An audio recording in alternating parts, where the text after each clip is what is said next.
मेरे क्षेत्र में सिर्फ 30% मुसलमान हैं, फिर भी मुझे वहां से सबने प्यार दिया, आशीर्वाद दिया, क्योंकि हमारा देश एक दूसरे से धर्म के आधार पर नहीं जुड़ा, हिंदुस्तानियत के आधार पर हम एक दूसरे से जुड़े हैं। जो लोग हमें बांटने की कोशिश करते हैं, हमें तोड़ने की कोशिश करते हैं, हमें नफरत फैलाने की कोशिश करते हैं, उन्हें अगर जवाब दिया जा सकता है तो सिर्फ मोहब्बत के जरिए। आपके पास दो गठबंधन है, एक सभी सेक्युलर पार्टियों का जिसमें कांग्रेस, राजद, सीपीआई, सीपीआईएम, हमारी समाजवादी पार्टी, सभी राजा साहब के हमारे भाई, बड़े भाई जरीफ हुसैन साहब, एक बार जोरदार तालियों के साथ तमाम लोग इस्तकबाल करें, स्वागत करें। आप तमाम लोगों के जज्बे जुनून को हम सलाम पेश करते हैं कि आप लोग अपना कीमती समय दे करके यहाँ पर आए। क्षेत्रीय जिला परिषद इमरान आलम साहब बुके दे करके माननीय सांसद साहिबा का इस्तकबाल करते हैं, स्वागत करते हैं। तमाम लोगों से गुजारिश है कि अब प्रोग्राम को आगे बढ़ाया जाए। प्रोग्राम को आगे बढ़ाने के लिए आप तमाम लोगों से गुजारिश है कि मंच पे भी सहयोग करें और जो हमारी माताएं बहनें दूर से खड़ी हैं उनको भी देखने का मौका दें। तमाम लोगों से गुजारिश है कि आप लोग बैठ जाएं, मंच को थोड़ा जगह दे दें। हम चाहेंगे कि हमारे जरीफ हुसैन भाई एक बार हमारे सामने इधर फ्रंट में आ जाए और तमाम लोगों से हमको बताएं कि हमारे माननीय सांसद डॉक्टर आजाद साहब के साहबजादे हैं। एक बार जोरदार तालियां जरीफ हुसैन भाई के लिए भी, वो भी आप तमाम लोगों के बीच में यहाँ पर उपस्थित है। जरीफ भाई से भी बहुत ही युवाओं में उनकी बहुत अच्छी है और बहुत ही अच्छा काम कर रहे हैं, उनको भी हम दिल की गहराइयों के साथ मुबारकबाद पेश करते हैं। एक बार जोरदार तालियों के साथ बहनिकरा आसन का माइक पर स्वागत करें। चलिए 2 मिनट बोल लीजिए, आपा कह रही है, बोल दीजिए। अस्सलाम वालेकुम। मैं जानता हूँ आप लोग सब आपा को सुनने आए हैं, लेकिन मेरी आप लोगों से बस यही अपील है, 11 तारीख की आपका बटन आप लोग जानते हैं, हाथ छाप का निशान है हमारा। 14 तारीख को सरकार बनानी है इंशाल्लाह। आपा आपको बताएंगी कैसे उन्हें डायरेक्ट बीजेपी की सरकार झेलनी पड़ती है, वो हम लोग नहीं चाहते बिहार में हो। इसलिए बिना ज्यादा टाइम लिए मैं आपा को माइक देना चाहूंगा। जोरदार तालियों से आपा का स्वागत करिए।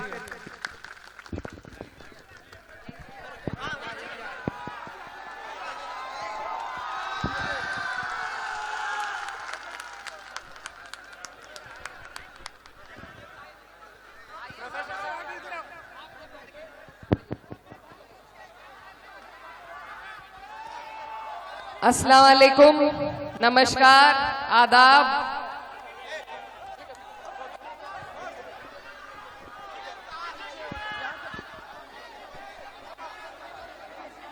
कोई बात नहीं।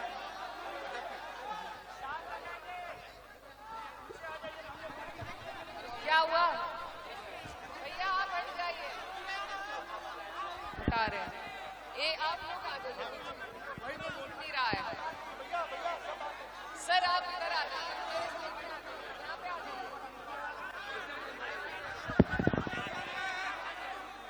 इधर आ जाओ,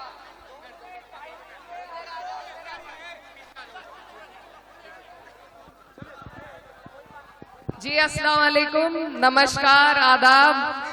आज बहादुरगंज में, भाई 2 मिनट रुक जाइए,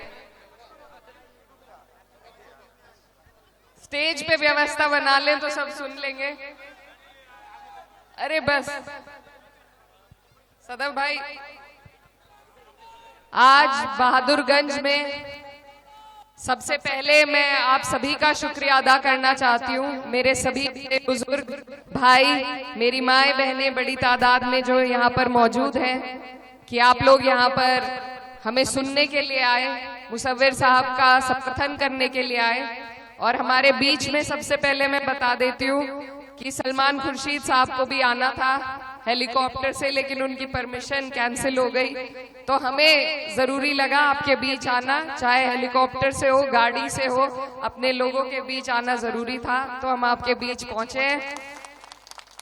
साथ ही आपके जो मंच पर हमारे बीच में मौजूद है प्रोफेसर मुसव्विर आलम साहब, कांग्रेस महागठबंधन के यहाँ पर प्रत्याशी हमारे बीच में रफीक खान साहब, जो राजस्थान से चलकर यहाँ पे बिहार के लोगों में लगातार मेहनत कर रहे हैं। तमजीद अहमद साहब, इमाम अली चिंटू जी, एमडी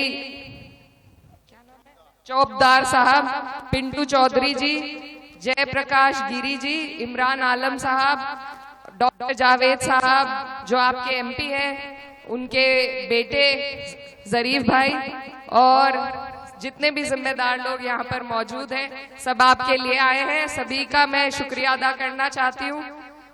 और आज जिस मकसद के लिए हम आपके बीच में आए हैं वो बहुत ही जरूरी मकसद है, क्योंकि ये चुनाव सिर्फ बिहार का चुनाव नहीं है, ये इस देश की मुस्तकबिल का, इस देश की तकदीर को तय करने वाला चुनाव है। पूरे देश की नजर बिहार के लोगों पर टिकी हुई है कि बिहार के हमारे भाई, हमारे बुजुर्ग क्या फैसला लेते हैं। मैं उत्तर प्रदेश से आती हूँ और आपके बीच में सिर्फ एक पैगाम लेकर आई हूँ कि जो हालात हमारे उत्तर प्रदेश में भाजपा की सरकार ने बना रखे हैं, वो हालात आप यहां मत बनने दीजिए। हमारे वहां इतनी नफरत बोदी है उन्होंने कि भाई को भाई से लड़ा रखा है, कोई काम उन्होंने विकास का नहीं किया है। ये जो गंगा जमुनी तहजीब है हमारे हिंदुस्तान की, सिवाय इसको तोड़ने के उन्होंने और कोई काम नहीं किया। जो कोई उनके खिलाफ जबान खोलता है उस पर वो झूठे मुकदमे लगा देते हैं, बुलडोजर से उनके मकानों को तोड़ा जाता है, रोजगार छीना जाता है।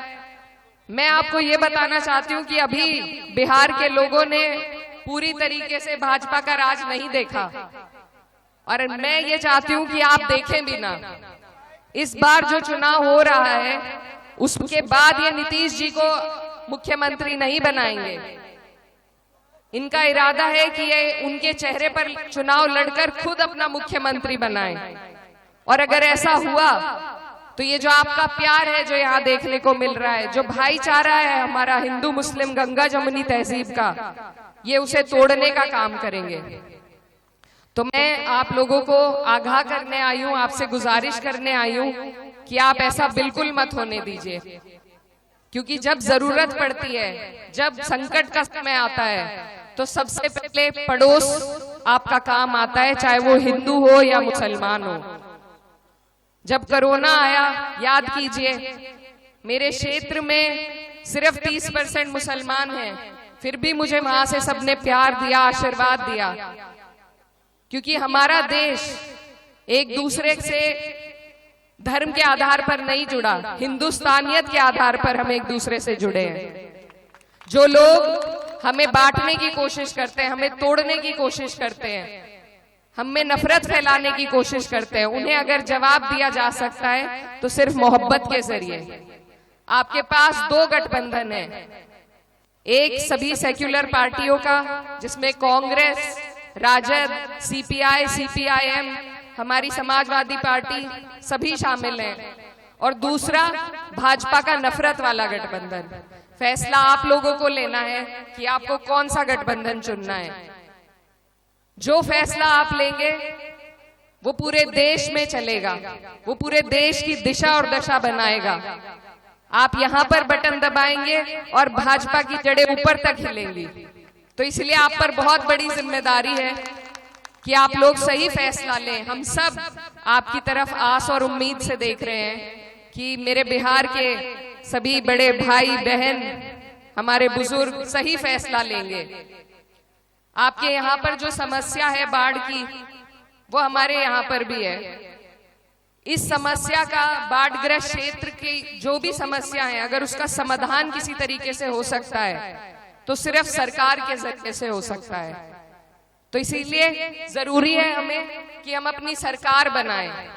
बीच में कुछ ऐसे भी लोग हैं हमारे जो लड़ रहे हैं, अपने ही लोग हैं, लेकिन वो सरकार नहीं बना रहे।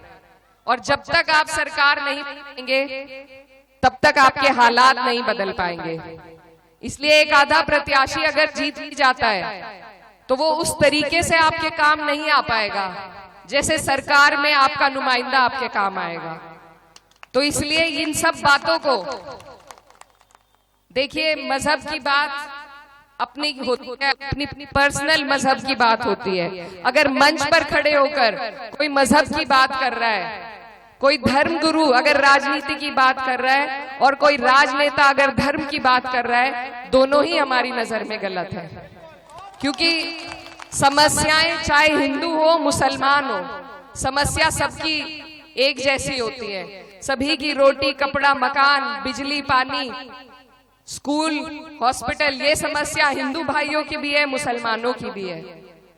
इन पर से हमारा ध्यान हटाने के लिए हमें आपस में लड़ाया जाता है। लेकिन अगर आप और हम मिलकर ये सुनिश्चित करें कि हमें सिर्फ विकास की बात करनी है, सिर्फ उन लोगों को वोट देना है जो विकास की बात करे, धर्म जात की बात ना करे, तो हमारा देश जैसा आज तक नहीं चमका आगे वैसा चमकेगा।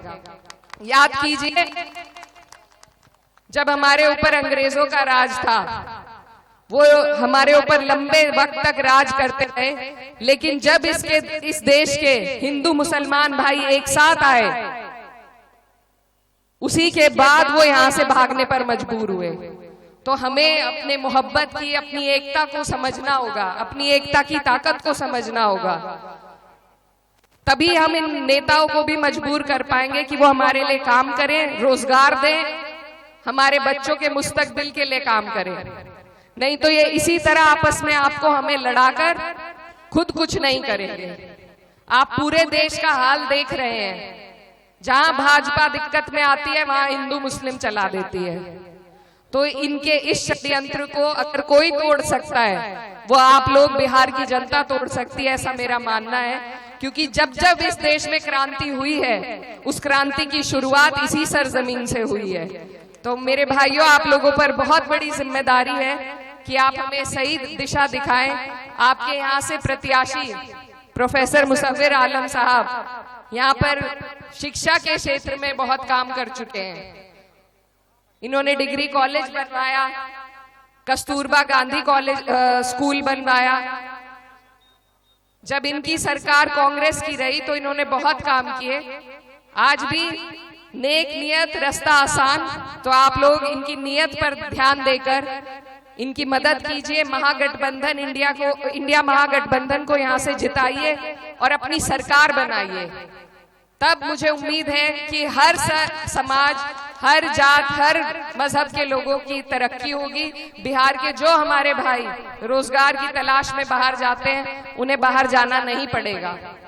मैं बहुत दूर से आपके बीच आई हूँ और बस आपको आगाह करने के लिए, आपसे गुजारिश करने के लिए कि अपने यहाँ पे आप भाजपा को मत जीतने दीजिए। हम सब आपकी तरफ एक आस भरी निगाह से देख रहे हैं। अगर यहाँ भाजपा जीती तो बहुत मुश्किल हो जाएगी।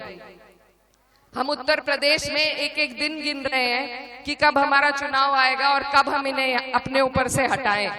वैसा हाल यहाँ ना हो जाए। मेरा कोई लालच इस चुनाव से नहीं है। हमारी पार्टी का कोई कैंडिडेट नहीं लड़ रहा, लेकिन देश के लिए, जनहित के लिए, बिहार के लोगों के लिए, सिर्फ आप लोगों के लिए हमें ये जरूरी लगता है कि यहाँ पर ऐसे लोग इंडिया महागठबंधन जीते जो सब